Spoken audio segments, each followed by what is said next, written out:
Karena sunnah menurut orang-orang hadis atau ahli hadis itu adalah apa yang dilakukan oleh Nabi sallallahu alaihi wasallam. Apa perkataan Nabi, perbuatan Nabi, persetujuan Nabi. Itu semuanya adalah sunnah. Bahkan sifat Nabi sallallahu alaihi wasallam itu juga bagian daripada sunnah. Itu kalau ditinjau dari ilmu hadis. Tapi kalau ditinjau dari ilmu akidah, sunnah lain, atau sunnah itu memiliki makna yang lain.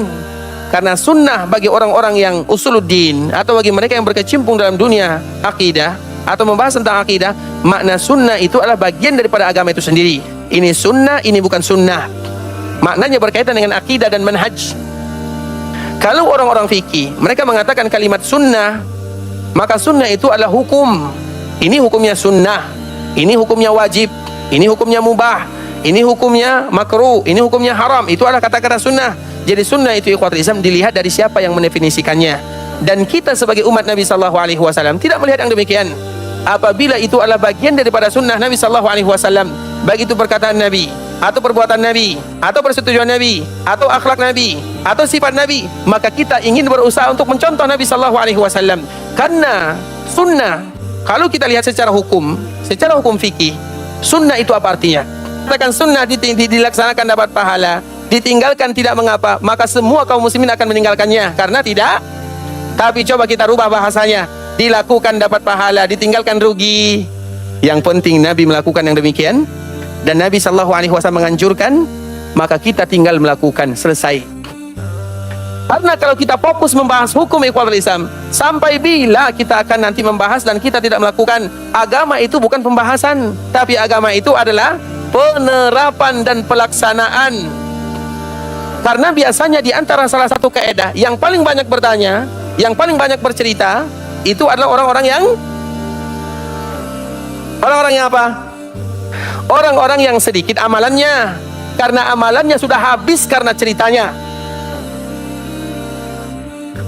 Kita misalnya bekerja di kantor, kemudian ada bawahan kita bercerita ini bagus ini. Kira-kira pekerjaannya banyak atau tidak? Sibuk dengan bercerita. Karena biasanya umat Nabi bukan umat yang bercerita, tapi umat yang beramal.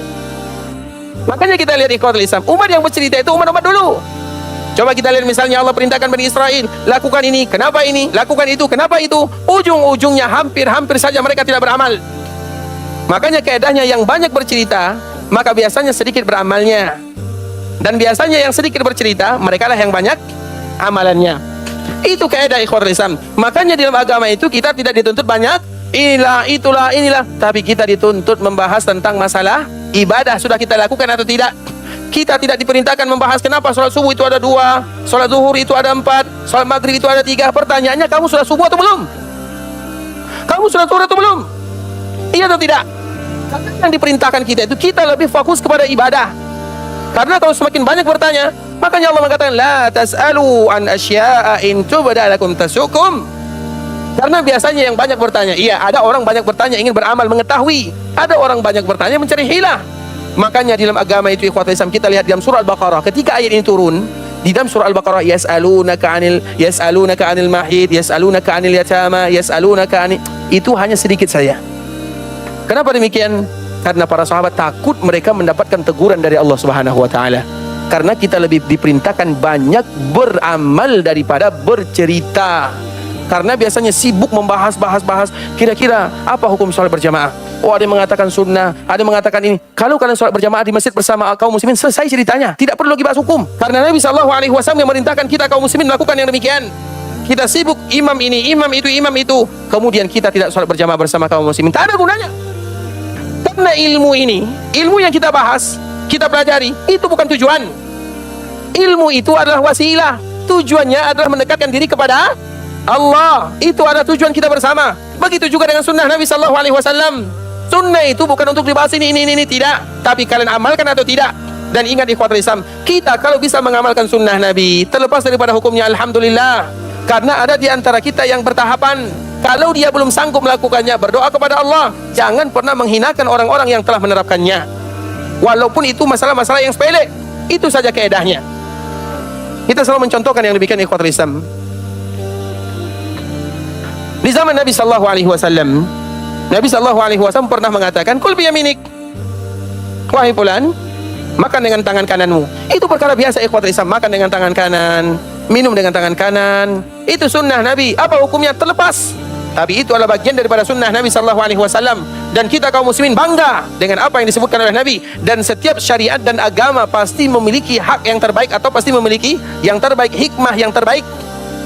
Karena Allah lebih tahu daripada kita, Nabi SAW lebih tahu daripada kita. Makanya kita hanya sekedar mengikuti dan mengamalkan sahaja. Nabi SAW mengatakan, kul biyaminik, makan dengan tangan kananmu. Maka orang tersebut mengatakan, la astati', saya tidak sanggup. Maka Nabi SAW mengatakan, lastata'ta, kamu tidak akan sanggup. Padahal hanya gara-gara makan dengan tangan kanan. Tapi karena sombong dia mengatakan, saya tidak sanggup. Sombong, padahal tangan kanannya, tangan kirinya masih, tangan kanannya masih aman, tidak ada masalah. Maka dikala dia mengatakan yang demikian, Nabi pun melanjutkan, lastata'ta, kamu tidak akan sanggup. Apa yang terjadi? Selama-lamanya tangan kanannya tidak bisa lagi terangkat. Lumpuh kalau bahasa kitanya. Kenapa? Karena hanya meremehkan salah satu yang simple, ikhwatul Islam. Bukankah makan minum dengan tangan kanan itu adalah fitrah manusia? Bahkan kadang-kadang kita melihat makan minum dengan tangan kiri itu kadang-kadang kita tidak suka. Karena fitrah. Fitrah manusia itu dengan kanan. Tapi mengapa masih banyak di antara kaum muslimin yang dengan santainya masih dengan tangan kiri?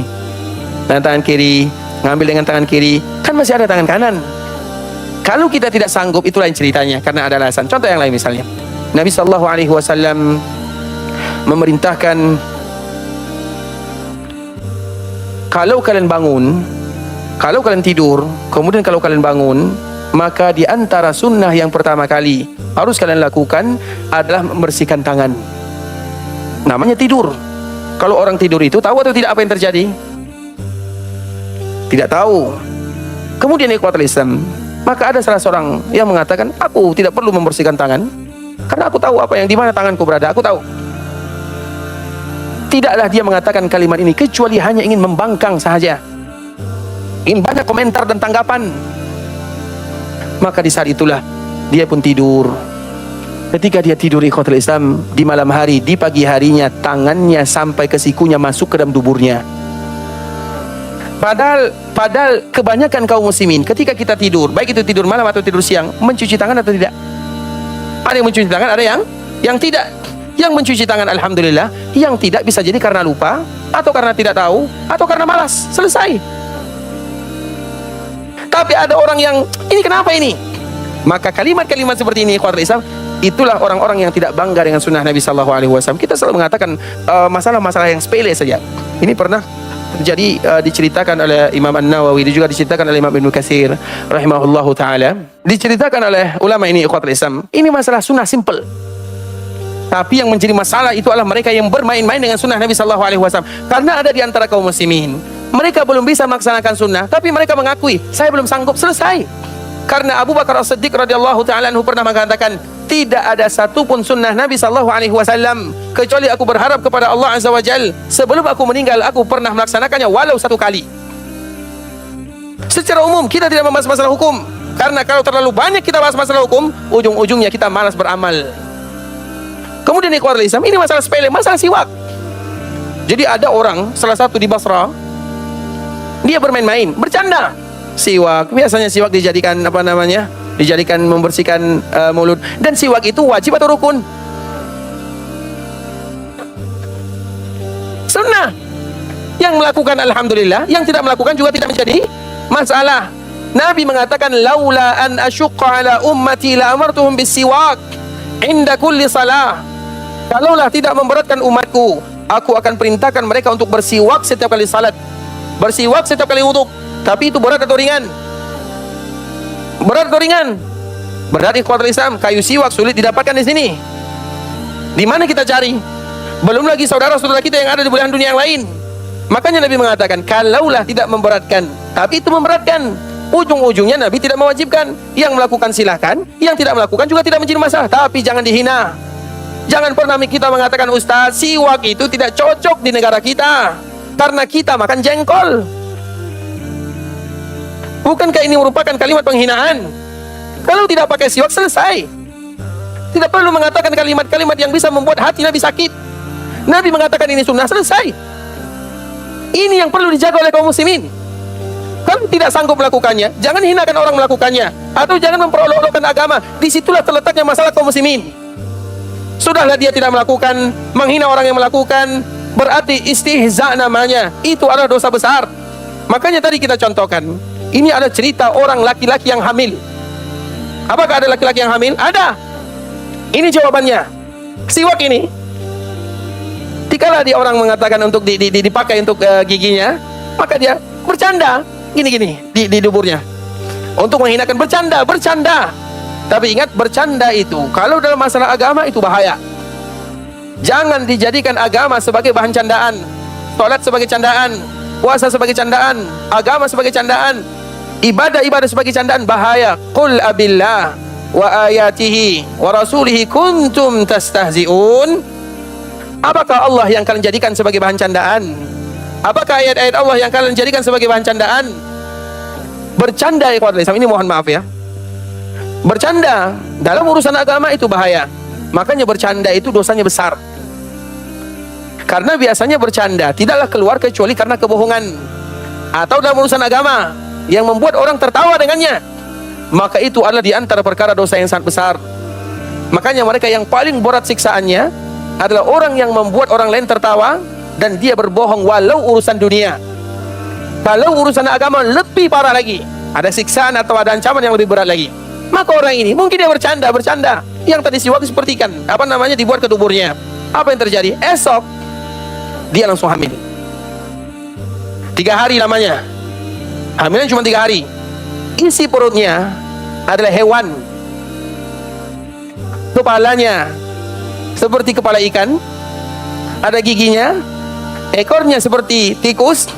Kemudian dikala hewan itu ada di perutnya, maka memakan semua yang ada di dalam perutnya. Kemudian setelah 3 hari hewan itu keluar.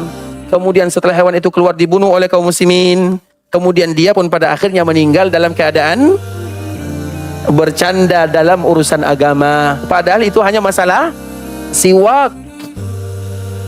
Jadi masalahnya ikhwatul Islam, masalah sunnah Nabi. Kita tidak bahas masalah ini wajib atau tidak wajib, tapi bagaimana kita berusaha menerapkan sunnah Nabi SAW, itu saja.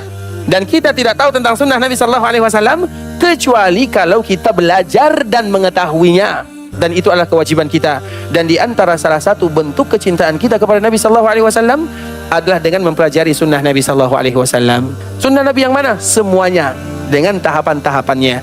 Karena bagaimanapun sunnah Nabi adalah bagian daripada agama. Kita hidup di atas agama dan kita wafat dengan agama. Dan yang pertama kali ditanya di alam barzah adalah urusan agama. Maka setiap kita harus mempersiapkan diri dengan agama sebelum kita berjumpa dengan baginda Nabi yang mulia Muhammad bin Abdullah sallallahu alaihi wasallam. Bahkan di antara salah satu ancaman orang yang masalah sunnah Nabi, mempermainkan sunnah Nabi, bermain-main dengan sunnah Nabi, adalah mereka akan diharamkan untuk tidak boleh minum dari telaga Nabi sallallahu alaihi wasallam. Dan semoga kita semua bisa minum dari telaga Rasulullah sallallahu alaihi wasallam.